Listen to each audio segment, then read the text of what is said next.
نحمده ونصلي على رسوله الكريم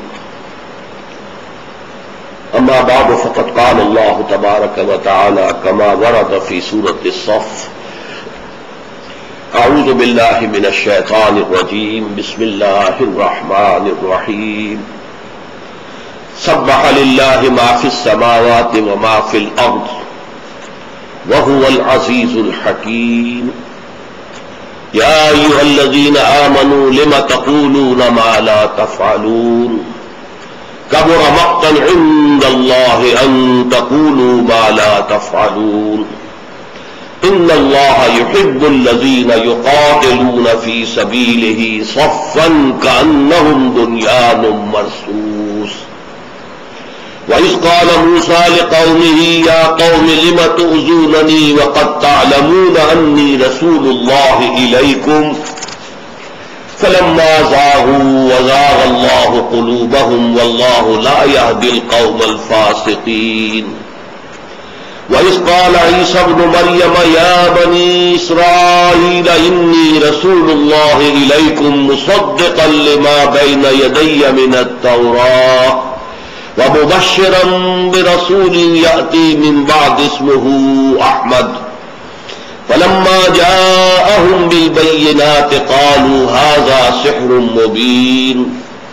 ومن أظلم ممن افترى على الله الكذب وهو يدعى إلى الإسلام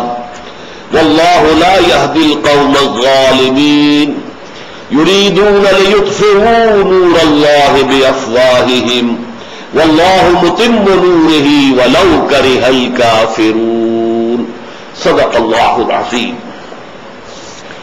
رب اشرح لی صدری ویسر لی امری واحلل عقدۃ من لسانی یفقہوا قولی اللہم ربنا الہمنا رشدنا واعذنا من شرور انفسنا اللہم ارنا الحق حقا وارزقنا اتباعہ وارنا الباطل باطلا وارزقنا اجتنابہ اللہم وفقنا لما تحب وترضى آمین یا رب العالمین۔ سورہ صف پر اس سے قبل ہماری 2 نشستیں ہو چکی ہیں، جن میں ایک تو میں نے ابتدائی تعارف کے طور پر قرآن حکیم میں جو 10 سورتوں کا ایک گلدستہ ہے، مدنی صورتیں، ان کا اجمالی تعارف کرایا تھا اور ان کے بعض مشترک اوصاف کا حوالہ دیا تھا۔ ان میں سے 2 چیزیں یاد کر لیجئے، ایک یہ کہ ان میں ملامت کا انداز ہے، مسلمانوں کو ملامت کی جا رہی ہے، بلکہ زیادہ سخت نہ سمجھیں تو زجر اور ڈانٹ ڈپٹ کی جا رہی ہے، اور دوسرے یہ کہ مسلمانوں کے سامنے سابقہ امت مسلمہ نے یعنی یہود کو پیش کیا جا رہا ہے بطور نشان عبرت کہ تم سے پہلے وہ تھے امت مسلمہ،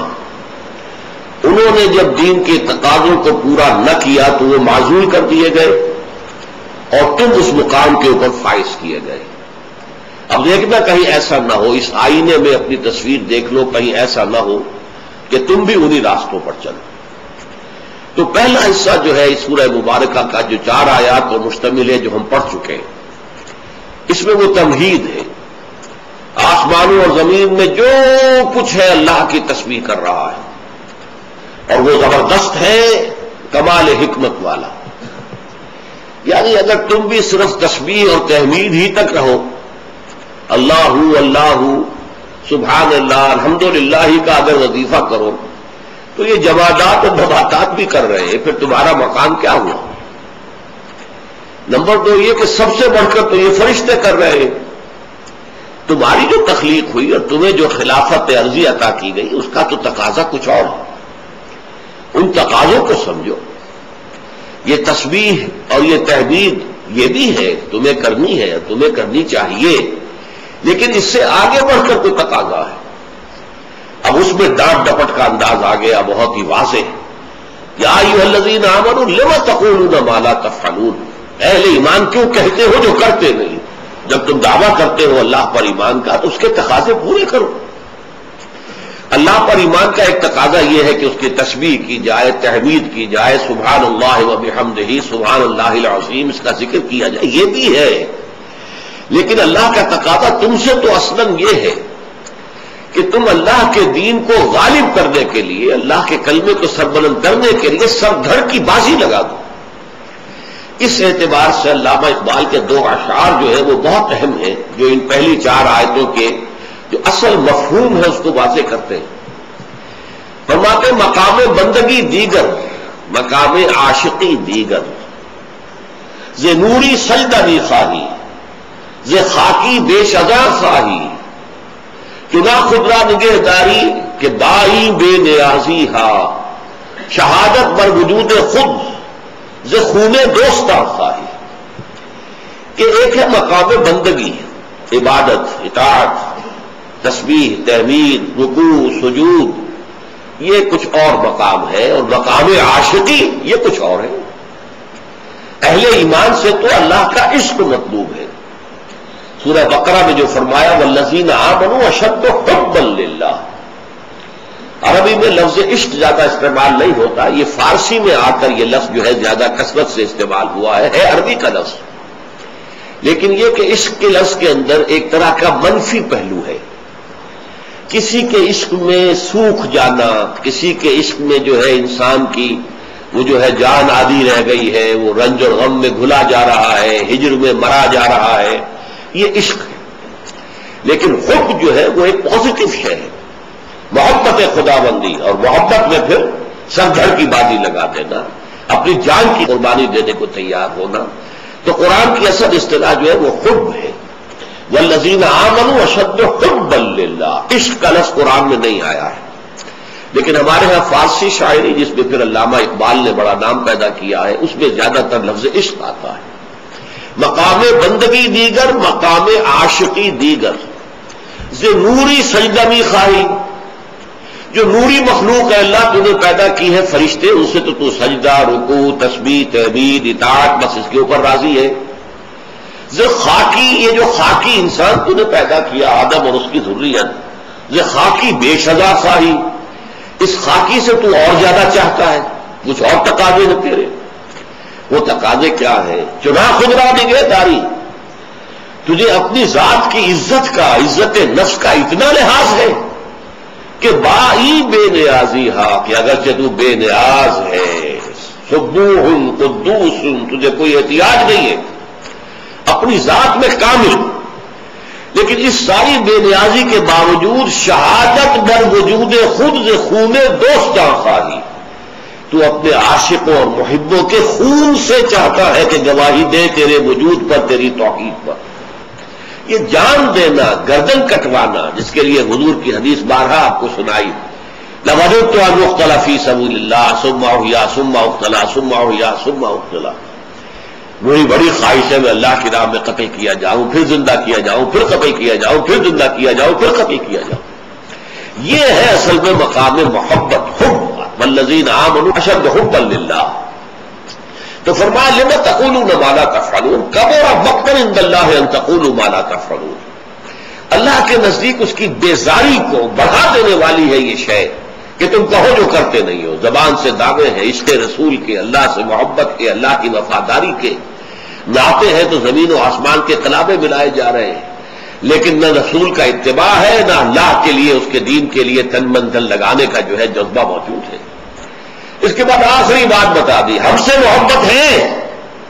ان اللہ یحب الذین یقاتلون فی سبیلہ صفا کانہم بنیان مرصوص۔ تو دیکھ لو ہماری محبت کا تو معیار یہ ہے، اللہ کو تو محبت اپنے ان بندوں سے ہے جو اس کی راہ میں جنگ کرتے ہیں، ایسی صفیں باندھ کر گویا کہ سیسا پلائی ہوئی دیوار، جیسے سیسا پلائی ہوئی دیوار، یا آج آپ کہیں گے کہ ری انفورس کانکریٹ کا بنکر ہے، اس کو بڑے سے بڑا راکٹ جو ہے وہ بھی نہیں توڑ سکتا۔ ایسے ہی صفیں ہو مسلمانوں کی اللہ کی راہ میں جہاد کرتے ہوئے کہ دشمن کا کوئی ریلا جو ہے، کوئی آنسلاٹ اس کے اندر کوئی شگاف پیدا نہ کر سکے۔ یہ ہے ہماری محبت کا معیار، جان لو۔ یہ گویا کہ کان کھول دیے گئے کہ ہمارے راستے پر آنا تو پھر یہ راستہ اس کی جو ہے آخری منزل یہ ہے۔ اسی کو کہا ہے حضور نے حدیث میں، حفت الجنت بالمکارہ، یہ جان لو کہ جنت جو ہے اس کو گھیر دیا گیا ہے بڑی ناخوشگوار چیزوں سے۔ جنت ہے، ایک باغ ہے، اس کے گردا گرد جو کچھ ہے وہ بڑا خوفناک جنگل ہے، اس میں درندے بھی ہیں، اس میں سانپ بھی ہیں، اس میں یہ بھی ہیں، اس میں گڑھے بھی ہیں، اس میں ہر طرح کے خطرات ہیں۔ جنت تک پہنچنے کے لیے ان مکارہ سے گزرنا پڑے گا۔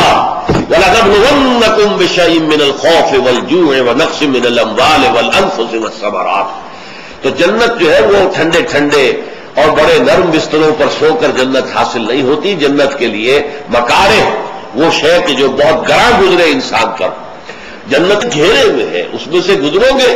تو جنت تک پہنچو گے۔ کسی شاعر نے بڑا عمدہ انداز اختیار کیا ہے، انہیں پتھروں پہ چل کر اگر آ سکو تو آؤ، میرے گھر کے راستے میں کوئی کہکشاں نہیں ہے۔ اگر آنا ہے میرے پاس تو انہیں پتھروں میں سے، اسی ریگزار میں سے ہو کر آنا پڑے گا، کوئی کہکشاں نہیں ہے میرے راستے کے اندر۔ تو اسی طریقے سے اگر اللہ کو چاہتے ہو تو اللہ تعالیٰ کی محبوبیت کا مقام تو یہ ہے، ان اللہ یحب الذین یقاتلون فی سبیلہ صفا کانہم بنیان مرصوص۔ اب جو اگلی 4 آیات ہیں ان میں بنی اسرائیل کی تاریخ کے 3 ادوار پیش کیے جا رہے ہیں۔ بنی اسرائیل جو ہم سے پہلے 2000 برس تک امت مسلمہ کے مقام پر فائز رہے،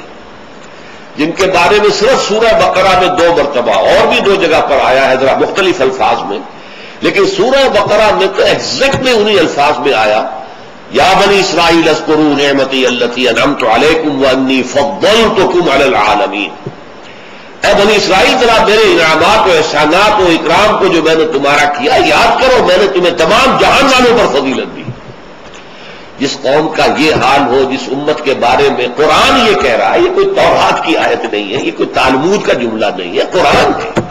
6 رکوع کی پہلی آیت بھی یہی ہے، اور ایگزیکٹلی یہی آیت جو ہے 15ویں رکوع کی پہلی ہے سورہ بقرہ۔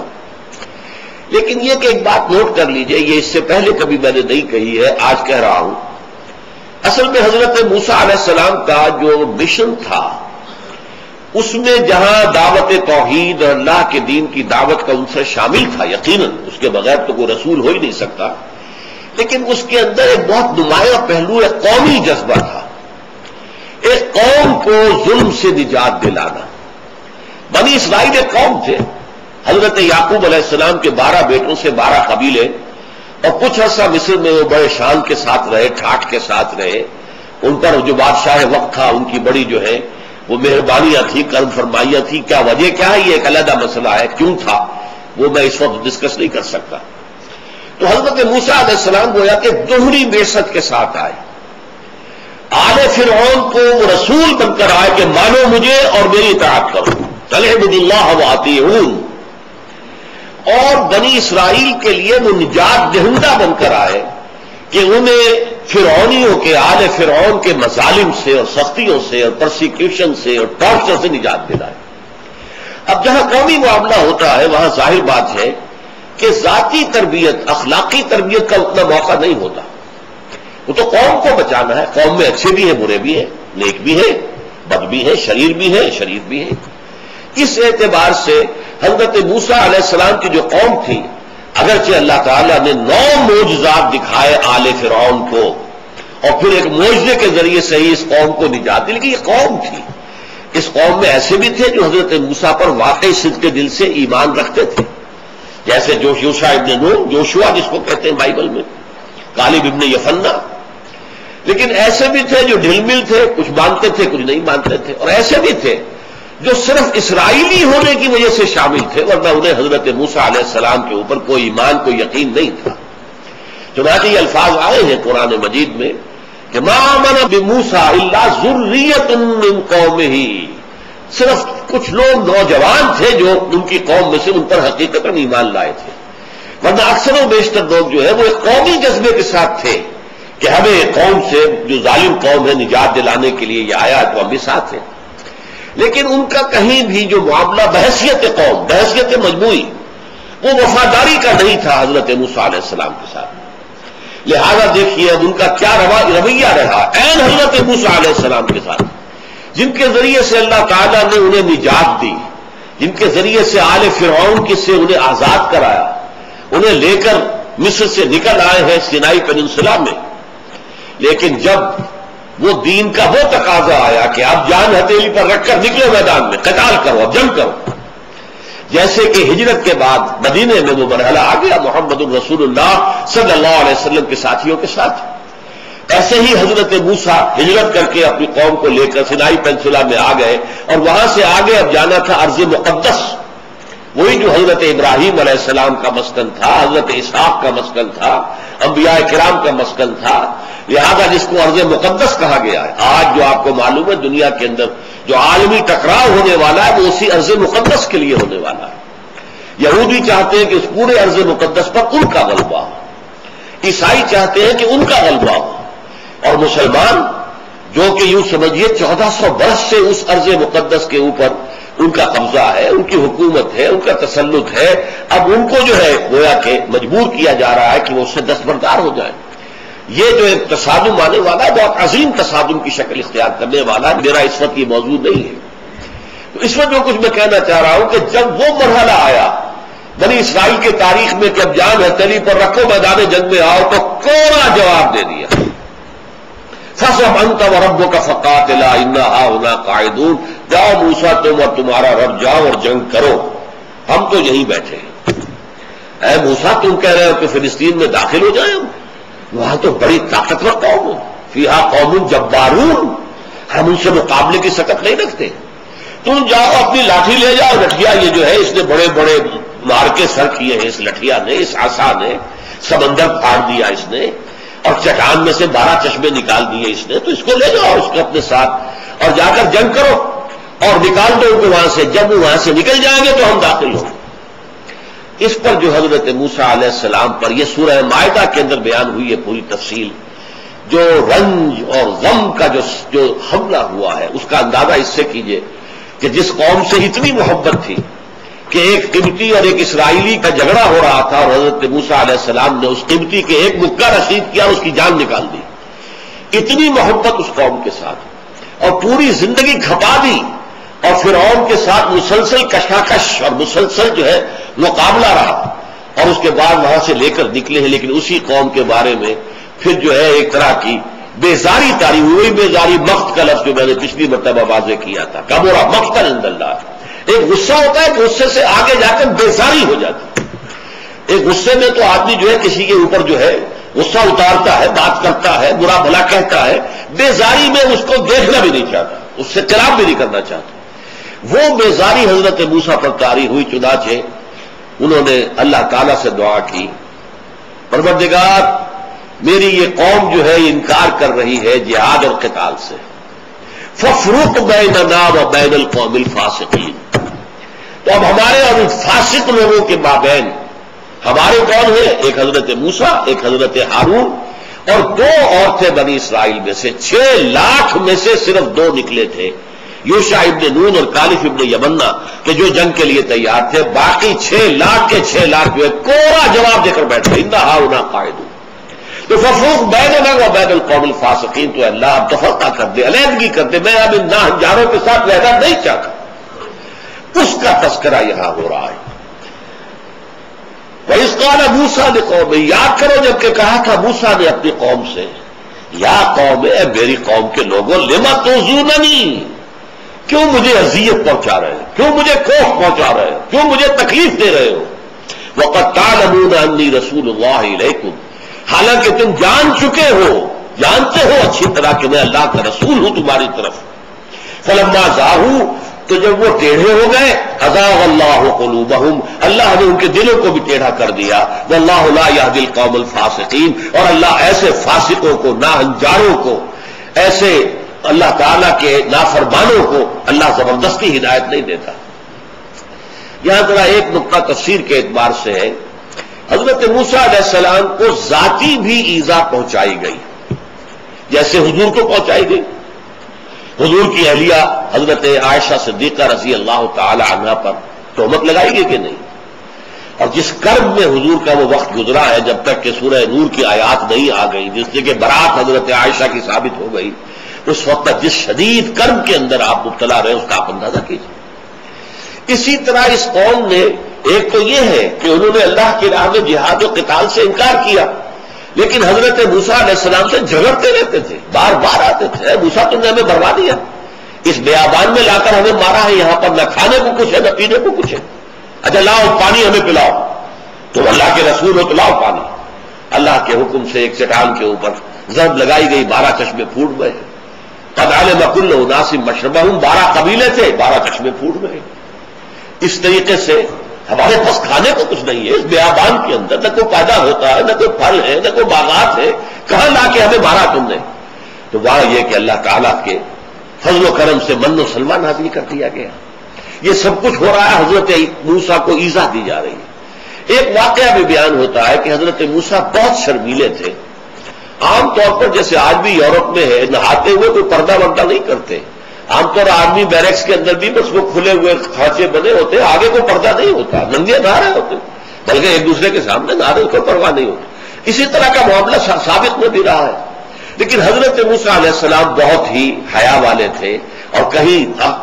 ننگے نہیں ہوتے تھے پبلک کے اندر نہاتے ہوئے بھی۔ تو انہوں نے کہنا شروع کر دیا ضرور کوئی نہ کوئی نقص ہے، ان کے جسم کے اندر کوئی خرابی ہے، یہ جو ہر وقت لیے دیے رہتے ہیں اور ہر وقت جو ہے کپڑے جو ہے لپیٹے رہتے ہیں، تو معلوم ہوتا ہے کہ کوئی جسم میں خرابی ہے،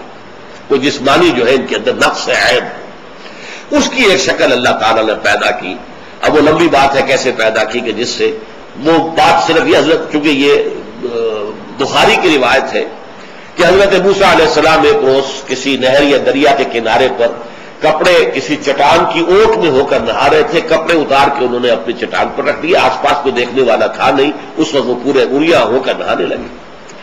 وہ چٹان ان کے کپڑے لے کر چل پڑی۔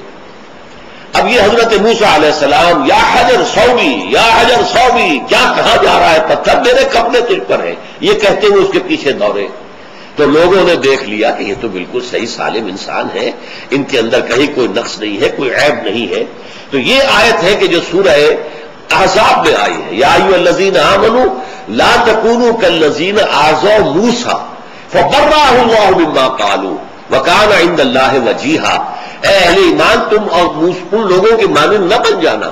کہ جنہوں نے موسیٰ کو ایذا پہنچائی تھی، تو اللہ تعالیٰ نے ان کی برات کا معاملہ کر دیا اس چیز سے کہ جو وہ کہہ رہے تھے۔ انہوں نے کہا تھا شاید ان کے جسم میں کوئی نقص ہے، عیب ہے، تو اللہ نے ان کے سامنے ایسی شکل پیدا کر دی۔ وہ کہنا عند اللہ وجیہا، وہ تو اللہ کے نزدیک نہایت تندرست صحیح سالم وجود کے ساتھ وہ موجود تھے۔ تو یہ ہے ایک اور ایذا جو ذاتی ہوتی ہے۔ لیکن یہاں جس ایذا کا ذکر ہے وہ ایذا ہے جس کا ذکر سورہ مائدہ کے حوالے سے میں کر چکا ہوں، کیونکہ پچھلی آیت کیا ہے؟ ان اللہ یحب الذین یقاتلون فی سبیلہ صفا کانہم بنیان مرصوص۔ یقیناً اللہ تعالیٰ جو ہے محبت کرتا ہے اپنے ان بندوں سے جو اس کی راہ میں جنگ کرتے ہیں صفے باندھ کر، گویا کہ سیسا پلائی ہوئی دیوار ہے۔ اس حوالے سے اب اس کا ربط جڑتا ہے کہ جب انہوں نے قتال فی سبیل اللہ، اللہ کی راہ میں جنگ کرنے سے انکار کیا، تو اس پر حضرت موسیٰ نے فرمایا یا قوم اذ قال موسیٰ لقومہ، یاد کرو جب کہ کہا تھا موسیٰ نے اپنی قوم سے، یا قوم، اے میری قوم کے لوگوں، لما تؤذوننی، یہاں لفظ قوم بھی دیکھ لیجئے، یہاں یا ایھا الذین آمنوا کے الفاظ نہیں ہے، یا قوم ہے۔ اس قوم کے اندر جیسا کہ آپ کو معلوم ہے ہر طرح کے لوگ تھے، صادق الایمان بھی تھے، وہ بھی تھے کہ جن کا ایمان کچا تھا، جس کا جیسا کہ حضور کے زمانے میں بھی قالت الاعراب آمنا قل لم تؤمنوا ولکن قولوا اسلمنا ولما يدخل الایمان فی قلوبکم۔ یہ بدو کہہ رہے ہیں ہم ایمان لے آئے، نبی ان سے کہہ دیجئے تم ایمان ہرگز نہیں لائے ہو، بلکہ یوں کہو کہ ہم مسلمان ہو گئے۔ تو ایسے لوگ بھی تھے کہ ایمان سے خالی تھے، ولما يدخل الایمان فی قلوبکم، ابھی ایمان تمہارے دلوں میں داخل ہی نہیں ہوا۔ اور پھر ایسے بھی تھے کہ جو سرے سے ایمان نہیں رکھتے تھے، محض ایک قومی جذبے کے تحت کہ بنی اسرائیل کے ساتھ ان کا قومی تعلق تھا، وہ وہاں ساتھ تھے۔ تو وہ قدم قدم پر جھگڑا کرتے تھے، اڑنگے لگاتے تھے، حضرت موسیٰ کو ستاتے تھے، جس میں سب سے بڑا ستانا جو ہے وہ یہ ہے کہ انہوں نے کوڑا جواب دے دیا فاذهب انت وربك فقاتلا انا هاهنا قاعدون۔ اس کے لیے فرمایا لما تؤذوننی، مجھے کیوں کوفت پہنچا رہے ہو، کیوں تکلیف دے رہے ہو؟ کتنا صدمہ ہوا ہوگا جس پر کہ انہوں نے کہا کہ فافرق بیننا وبین القوم الفاسقین، اللہ اب ہمارے اور ان فاسقوں کے درمیان تفریق کر دے، ہم ان کے ساتھ نہیں رہنا چاہتے، ان ناہنجاروں کے ساتھ میں نہیں رہنا چاہتا۔ اب دیکھیے اگلا جو جملہ آ رہا ہے، یہ اگرچہ اس جو سلسلہ کلام ہے اس کے اعتبار سے تو ضمنی کہلائے گا، لیکن یہ بہت بڑا فلسفہ قرآن کا ایک بہت بڑا مسئلہ ہے۔ فلما زاغوا ازاغ اللہ قلوبہم، جب وہ ٹیڑھے ہو گئے تو اللہ نے ان کے دل بھی ٹیڑھے کر دیے۔ یعنی یہ نہیں ہوتا کہ اللہ پہلے دل ٹیڑھا کر دے اور پھر انسان ٹیڑھا ہو، پھر تو انسان کے اوپر کوئی الزام ہی نہیں۔ اگر اللہ ہی نے دل ٹیڑھے کر دیے، یہی لوگوں کو اشکال ہوتا، ختم اللہ علی قلوبہم وعلی سمعہم وعلی ابصارہم غشاوہ، اللہ نے ان کے دلوں پر مہر کر دی ہے، تو یہ مہر کر دی تو وہ ایمان کیسے لاتے ہیں؟ ان کا قصور کیا ہے؟ نہیں، یہ بات نہیں ہے۔ بات یہ ہے کہ جب ان کے پاس فری چوائس تھا اور حق ان پر منکشف بھی ہو گیا، لیکن اپنے تعصب کی وجہ سے، اپنے تکبر کی وجہ سے، اپنے حسد کی وجہ سے انہوں نے انکار کیا، اس انکار پر اڑے رہے، بڑھتے چلے گئے، اختلاف ہی نہیں بلکہ مخالفت پر اتر آئے، ایذا رسانی پر اتر آئے، تو پھر ایک وقت آتا ہے کہ جس کو ہم کہتے ہیں انگریزی میں پوائنٹ آف نو ریٹرن، ایک ایسی انتہا کو انسان پہنچ جاتا ہے کہ اب واپسی کا کوئی امکان ہی نہیں۔ اس کو قرآن کہتا ہے ختم اللہ علی قلوبہم، اب ان کے دلوں پر مہر کر دی گئی۔ چنانچہ یہ آیت جو آئی ہے کب آئی ہے؟ سورہ بقرہ میں آئی ہے، ہجرت کے بعد، جبکہ 13 برس تک یا 12.5 برس تک مکے میں حضور دعوت دیتے رہے، حق مبرہن ہو گیا، واضح ہو گیا، پھر بھی ابو جہل اور ابو لہب اگر ایمان نہیں لائے تو یہ وہ لوگ تھے جن کے دلوں پر اب مہر کر دی گئی، اب یہ لوگ ایمان نہیں لائیں گے۔ تو اسی طریقے سے یہاں ہے کہ اصل میں فری چوائس انسان کے پاس ہے، اما شاکرا و اما کفورا، یہ چوائس ہم نے تمہیں دیا ہے، چاہو تو ہمارے شکر گزار بندے بنو اور چاہو تو ناشکرے ہو جاؤ، نافرمان بن جاؤ، یہ چوائس تمہارا ہے۔ لیکن اگر تم نے حق کے منکشف ہونے کے باوجود اور اگر دل نے گواہی دے دی ہو کہ حق یہی ہے، اس کے بعد بھی اپنے تعصب کی وجہ سے، تکبر کی وجہ سے، حسد کی وجہ سے اگر تم نے کفر کیا اور کفر پر اڑے رہے، تو رفتہ رفتہ تمہارے اندر سے حق کو پہچاننے کی صلاحیت ختم ہو جائے گی۔ اور یہ فزیکل فینومینن بھی ہے۔ اگر کسی شخص کے آنکھوں پر پٹی باندھ دی جائے، 2 سال تک پٹی بندھی رہے، تو آنکھ کی بینائی ختم ہو جائے گی۔ کیوں؟ آنکھ بنائی دیکھنے کے لیے، دیکھنے کا فنکشن آپ نے ختم کر دیا، تو اس کی صلاحیت جو ہے کم ہوتے ہوتے ختم ہو جائے گی۔ آپ ایک جوائنٹ کے اوپر پلاسٹر لگا دیجئے، صحت مند جوائنٹ ہے، پلاسٹر آپ نے لگا دیا، اب یہ کوہنی موڑ نہیں سکتی، سال بھر تک اگر یہ جوائنٹ جو ہے پلاسٹر میں رہے گا تو اب یہ جو فریز ہو جائے گا یہ جوائنٹ، اب اس کو کھول کر پلاسٹر کو اب ہلانا چاہیے نہیں ہلے گا، اس لیے کہ جوائنٹ کا کام تھا یہ جنبش کرنا، لیکن اگر تم نے اس کو بند کر دیا تو صلاحیت ختم ہو جائے گی۔ اسی طرح اللہ نے تمہارے اندر جو عقل رکھی ہے، اللہ نے جو بصیرت رکھی ہے، تمہارے اندر روح اپنی پھونکی ہوئی ہے، وہ حق کو پہچانتی ہے، حق کی طرف آنا چاہتی ہے۔ تم اپنے تعصب کی وجہ سے، تکبر کی وجہ سے، دنیا پرستی کی وجہ سے، شہوت پرستی کی وجہ سے تم اس کا اعراض کرتے ہو، اس سے انکار کرتے ہو، تو تمہارے اندر سے وہ صلاحیت جو ہے وہ ختم ہو جائے گی، اب تم دیکھ ہی نہیں پاؤ گے حق کو۔ اور یہی ہے جس کو کہا گیا کہ ختم اللہ علی قلوبہم، اور اسی کے لیے دوسرے الفاظ بھی قرآن مجید میں آتے ہیں، تو یہاں اس کا فلسفہ جو ہے سمجھ لیجئے، طبع اللہ علی قلوبہم بھی آتا ہے، مہر کر دی ان کو اللہ تعالیٰ نے ان کے دلوں پر۔ تو یہاں فرمایا فلما زاغوا، جب وہ ٹیڑھے ہو گئے، ازاغ اللہ قلوبہم، اللہ نے ان کے دلوں کو بھی ٹیڑھا کر دیا۔ واللہ لا یہدی القوم الفاسقین، اللہ ایسے فاسقوں کو زبردستی ہدایت نہیں دیتا، چوائس تو دے رکھا ہے تمہیں، ہدایت پر آنا چاہو آ جاؤ، اور تمہارے لیے ہدایت کا راستہ اللہ آسان کرتا چلا جائے گا، فَسَنُيَسِّرُهُ لِلْيُسْرِ، لیکن غلط راستے پہ جاؤ گے تو اللہ اس غلط راستے کو تمہارے لیے آسان کر دے گا۔ تھوڑی بے حیائی ہوگی، پھر اور بے حیائی ہوگی، پھر اور بے حیائی ہوگی، پھر اور بے حیائی ہوگی، وہ ساری کی ساری بے حیائی کی انتہا کو پہنچ جاؤ گے، یہاں تک کہ ایسے مقام پر پہنچ جاؤ گے کہ پھر حیا کا کوئی نام و نشان نہیں رہے گا، اور حیا جو ہے وہ بھولی بسری بات بن جائے گی۔ تو اللہ تعالیٰ ایسے لوگوں کو زبردستی ہدایت نہیں دیتا، یہاں تو امتحان ہے، اللہ نے تمہیں عقل دی ہے، بصیرت دی ہے، اس سے حقائق کو پہچانو، ان پر ایمان لاؤ۔ اللہ تعالیٰ جو ہے واللہ لا یہدی القوم الفاسقین، اللہ ایسے فاسقوں کو، ایسے ناہنجاروں کو زبردستی ہدایت نہیں دیتا۔ بارک اللہ لی ولکم فی القرآن العظیم ونفعنی وإیاکم بالآیات والذکر الحکیم۔